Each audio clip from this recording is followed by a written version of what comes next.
The National Desk, America's News Now. So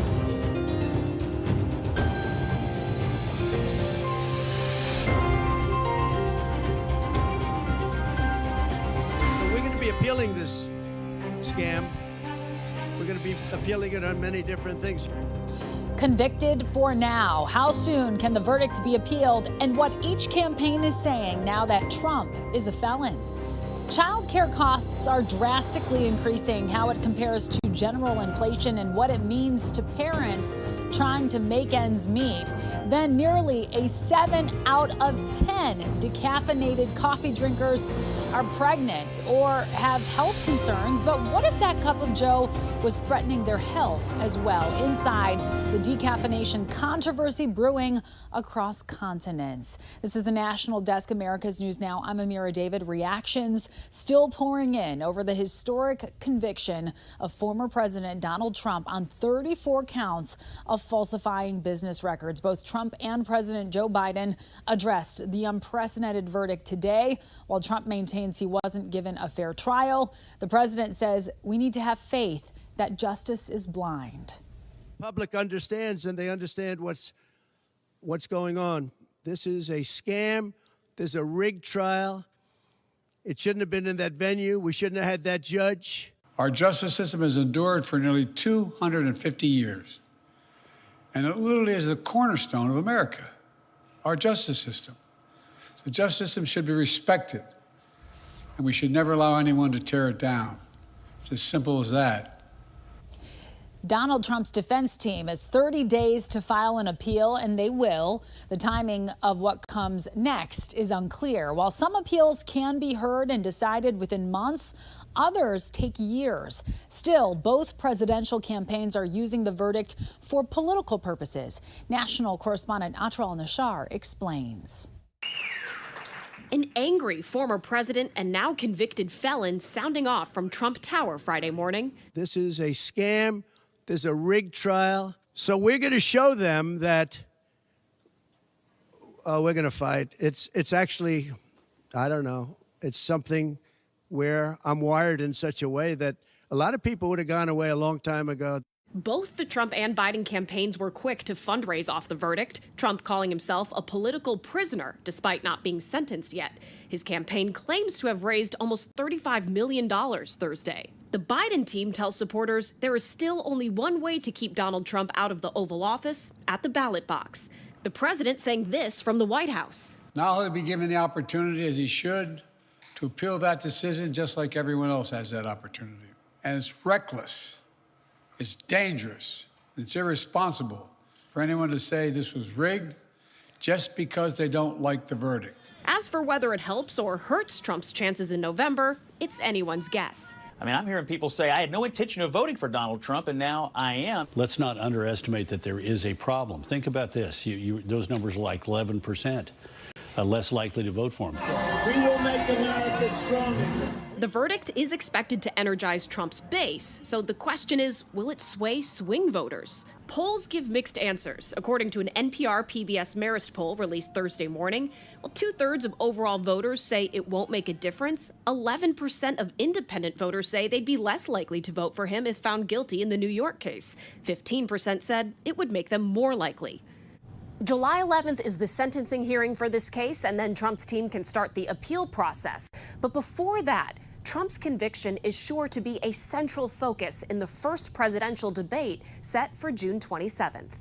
In Washington, I'm Atra El-Nashar for the National Desk, America's News Now. Atra, thank you. And attention now shifting to the 3 additional cases Trump will have to contend with in the coming months and years. 2 of them are federal, including the classified documents case.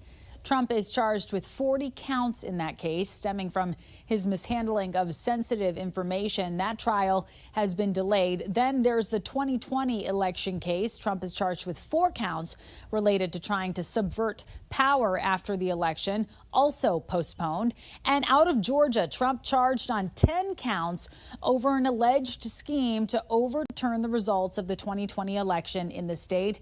It's been delayed due to a Trump appeal. And right now, Several cities are at risk of severe thunderstorms from Colorado to Texas. The biggest threats are large hail and damaging winds. Several areas in Colorado and Texas have already been hit with severe hail this week. And you can see here these images from Greeley, Colorado. The Denver area got the most hailstones recorded in 35 years yesterday. And tomorrow, the risk for severe thunderstorms extends from Texas to Nebraska. Severe wind, hail, and even tornadoes are possible. The storm threat will then move further north on Sunday. Fallen Minneapolis police officer Jamal Mitchell, pictured right here, was remembered by his fellow officers today as Police Chief Brian O'Hara expressed his anger over the attack that happened yesterday and took Mitchell's life. 2 other civilians and the suspected shooter also died in the incident. Mitchell was responding to a double shooting call yesterday when he was shot by a man he was trying to give medical aid to. Chief O'Hara says the shooter assassinated Jamal Mitchell and continued to fire after he fell to the ground. Mitchell died at the hospital last night. A 4th victim, a bystander, is in critical condition following the shootout. Another officer and firefighter also sustained non-life-threatening injuries. Officer Mitchell is the first Minneapolis law enforcement agent to die in the line of duty in more than 2 decades. And this comes as flags in Connecticut were lowered to half-staff today as the state mourns the death of Trooper First Class Aaron Pelletier, who was killed yesterday after getting struck by a car during a traffic stop on an interstate highway. The driver of the vehicle fled the scene but has been found and now is in custody. Well, it looks like a cut gas line caused the explosion at a bank in Youngstown, Ohio earlier this week. That's according to the National Transportation Safety Board. The inactive line was still pressured in the basement of the building. The blast killed 1 and injured at least 7. It's not believed the lines was cut with ill intent. The investigation is still ongoing and findings are preliminary. It could take 12 to 24 months for a final report. The Texas Supreme Court has rejected a challenge to its strict abortion ban after 20 women sued the state last year. They wanted more clarity about exceptions to the law, which allows abortions when a mother's life is at risk. A state district judge then ordered a pause on enforcement for doctors who ended a pregnancy they thought was unsafe. But the Texas Attorney General's office immediately appealed that to the state Supreme Court.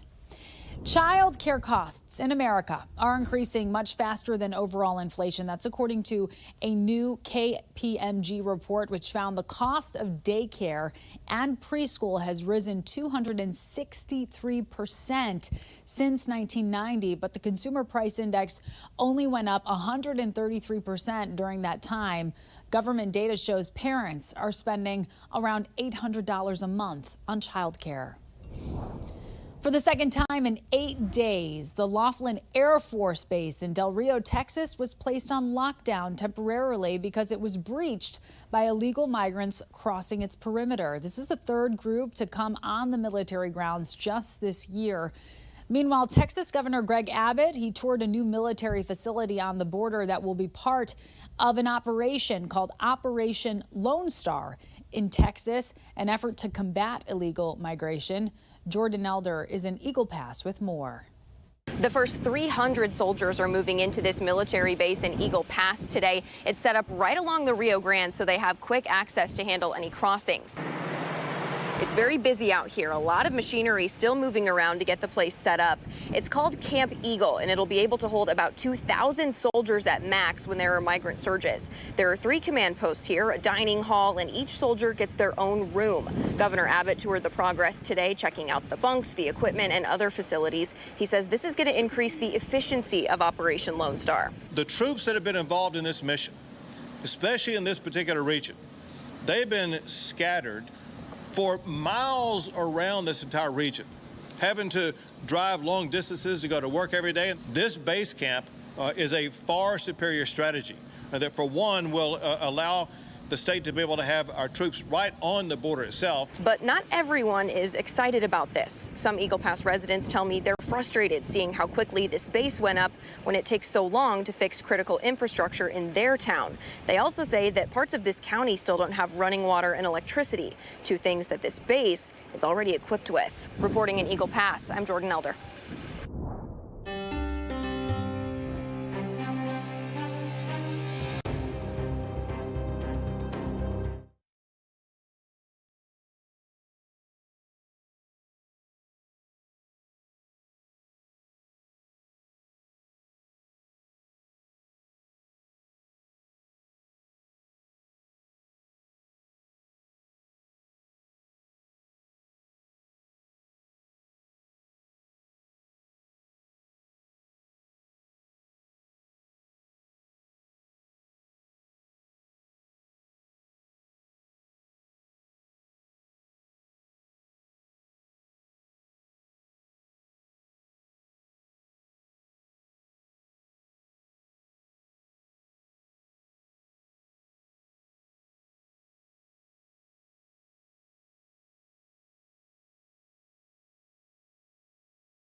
Israel has offered a comprehensive new proposal.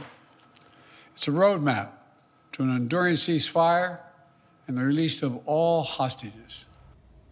It's time for this war to end. That's what President Joe Biden said as he endorsed a new Israeli proposed truce plan meant to lead to a permanent ceasefire in Gaza. Earlier today, Biden said Hamas was no longer capable of carrying out another October 7th and said it was time to move forward with a new plan for peace, pitching a framework for ceasefire talks in 3 separate phases. Phase 1 would see a 6-week temporary ceasefire in which Israel and Hamas would negotiate the necessary arrangements on hostages. Phase 2 would see an exchange for the release of all remaining living hostages. And Phase 3 would see the retreat of IDF forces, a major reconstruction plan for Gaza, and the return of deceased hostages to their families. Hamas has not responded to the proposal formally, though Biden called for more voices to demand they take the deal. The proposal comes as the Israeli military said today its forces had advanced further into Rafah, reaching the center of the city, pushing even deeper into Gaza, despite an international backlash and pressure from allies. The Israeli government tonight says it is united in its desire to see the return of all abductees as soon as possible.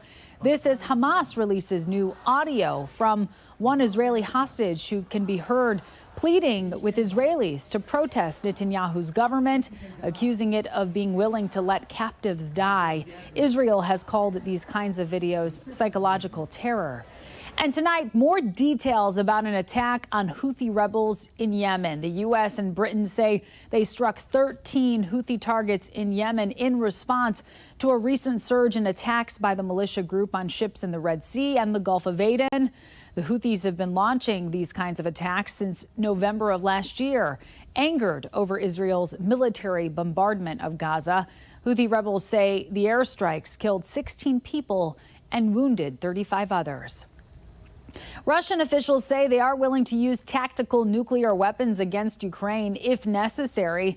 This after the White House gave Ukraine permission to target strategic locations inside Russia using U.S. weapons. President Biden's decision applies only to counter-fire purposes in the area around the northeastern region of Kharkiv. European officials had been making a push for this policy change. Boeing victim family members are pushing the DOJ for a criminal trial against the airplane maker, and the matter predates the safety problems that have plagued Boeing, going back to an Alaska Airlines flight that lost a door midair. At stake are two deadly crashes that claimed the lives of 346 people in 2019. The National Desk's Lisa Fletcher spoke with some of the family members as they seek closure.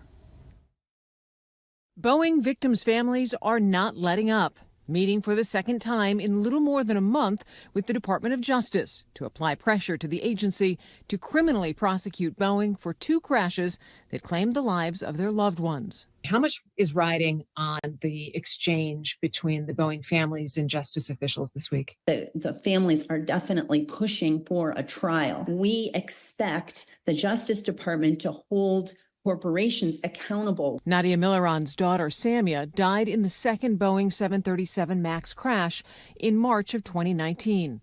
Nadia and her husband, Michael Stumo, have been at the forefront of demanding action from Congress and the DOJ. How much of an uphill battle has this been for families? Huge. You can't get changed behavior unless you have accountability.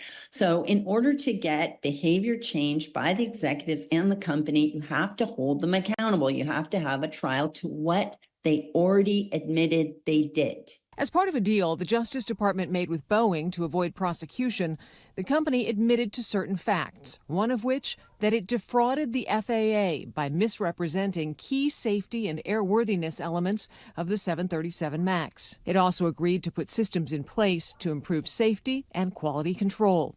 In January, a door plug blew out of an Alaska Airlines Boeing 737 MAX, leaving a gaping hole in the fuselage during flight. The incident prompted an investigation in which the Justice Department determined that Boeing violated terms of that deferred prosecution agreement, opening the door to a criminal trial, something the families have been fighting for since the beginning. I sure hope that they listen to us. I just hope so much that the DOJ finds themselves accountable to the American people. And I hope that they take this huge company to trial so that we have a better company and a better system and accountability. Outgoing West Virginia Senator Joe Manchin has changed his party formally to independent. He has routinely expressed disappointment with the more extreme part of both major political parties in the last few years. He was seen as a potential third-party presidential candidate in the upcoming election. The American brand is the brand that I carry the proudest, and I will always do that. I'm able to do that more by being a registered, no-party affiliate independent than having a D or an R by my name. So I look forward to working with you in the future. I look forward to being involved in trying to help people understand how we can fix a broken system that the political parties have taken control of. If Manchin doesn't caucus with Democrats in the Senate anymore, they will still remain in power with a 50-49 vote lead. Political pundits believe this change is more about possibly running for Senate again as an independent, or maybe a gubernatorial run in West Virginia. Tesla is recalling more than 125,000 cars to repair a seatbelt warning system that could increase injury risk in a crash. The recall includes the models listed right there on your screen. Tesla said it'll send a remote software update to the impacted vehicles to address the problem, and that kicks off in June. A new medicine holds promise for people with a rare form of lung cancer. A study published today in the Journal of Clinical Oncology found 60% of ALK-positive lung cancer patients taking Pfizer's drug Lorbrena were still alive after 5 years, as compared to only 8% of those on a different drug. Every year, more than 70,000 people are diagnosed, many of them younger non-smokers. And not all decaffeinated coffees are created equally, and a debate is brewing over how safe a cup of decaf coffee is. Critics are calling for a ban on the most common method that uses a chemical that the government says can potentially increase your risk of developing cancer. The National Desk's Janae Bowens breaks it down. The U.S. has got a complicated coffee controversy over decaf. Studies show that 70% of consumers of decaffeinated coffee are pregnant women or people with health conditions, like heart disease. Jackie Bowen with the Clean Label Project is working to ban the European method of decaffeinating coffee that includes a potential carcinogen called methylene chloride. As a mom-to-be, it was just especially pressing and concerning issue that I wanted to take up on behalf of unborn babies as well as pregnant women. The European method is the most popular way to decaffeinate coffee. The coffee beans are steamed and then rinsed with methylene chloride. The Clean Label Project, the Environmental Defense Fund, and others are advocating for the Swiss water process, which decaffeinates coffee without the potentially harmful chemical. There is a lot of evidence on that. There is evidence that it causes kidney effects, liver effects, and at higher levels, it can cause neurological effects. So the question is, why allow this in your food at all? The government has banned this chemical from things like paint removers. But on the other side of this decaf dilemma, experts say since the amount of the chemical in these cups of joe is so small, there's no harm. It's affirmed as safe by the U.S. government as well as by the European Union, which has one of the most respected food safety systems in the world, and by other governments around the world.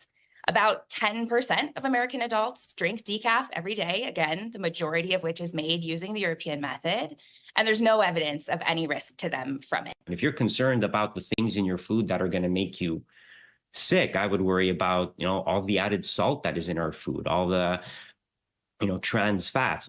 The government does limit how much of this chemical can be in decaf coffee at 10 parts per million, but the critics say the 1985 regulation is outdated and have petitioned the government to ban it.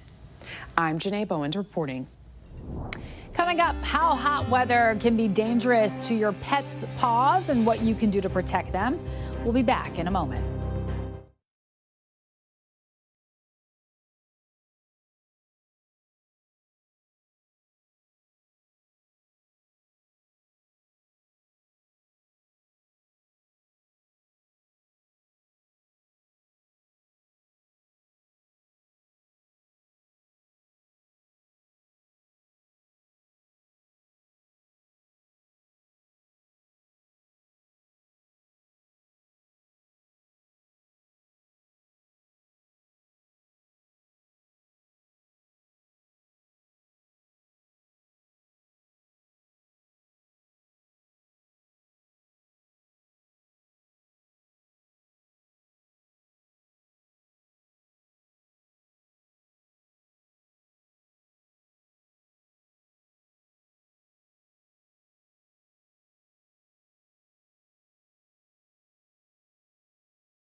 We have reporters all across the country in your neighborhoods covering the issues that matter most to you. We're taking the pulse of America.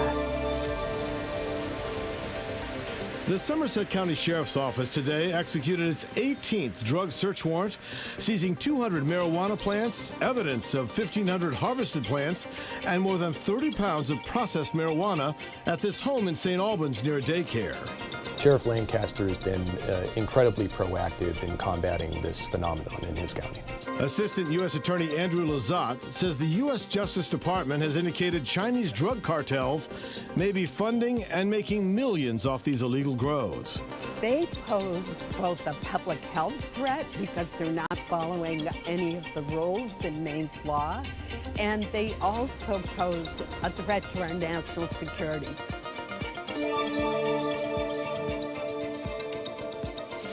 All of the emotions hit me. I sobbed for a good 3.5, almost 4 hours straight. Back home in Kingman, Arizona, Caitlin Guthrie reflects on her experience at the Electric Daisy Carnival this year. And I'm there for the music, and I'm going to, vibe. Staying sober while pictures capture the fun with friends at the music festival. Other moments remain a memory, including saving lives with naloxone, a medicine that helps reverse opioid overdoses. I had to administer 12 doses. 6 of those doses were on one person, and that was day 0 of camp, which was Thursday. Making sure to administer a dose every few minutes until first responders arrive to help that person.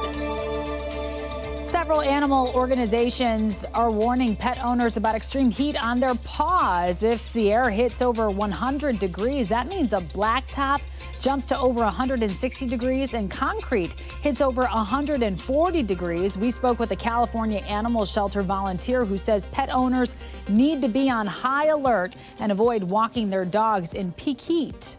That the pads of dogs' feet can get blistered and peel.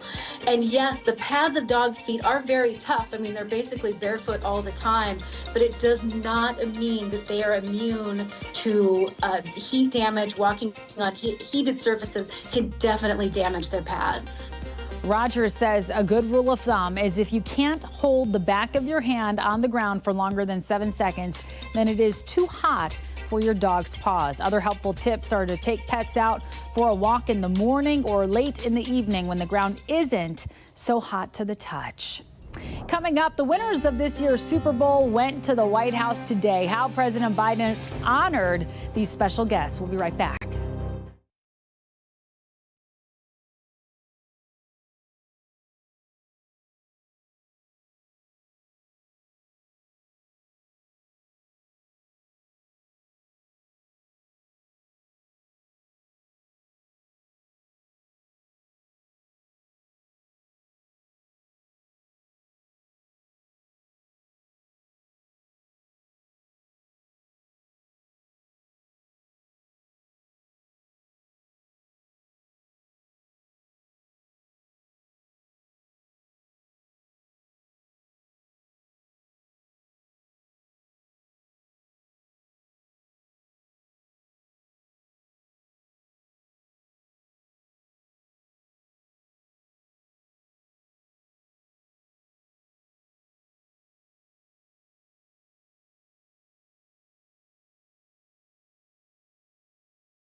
Well, it was a warm welcome from President Joe Biden for the Kansas City Chiefs at the White House celebrating their football championship win.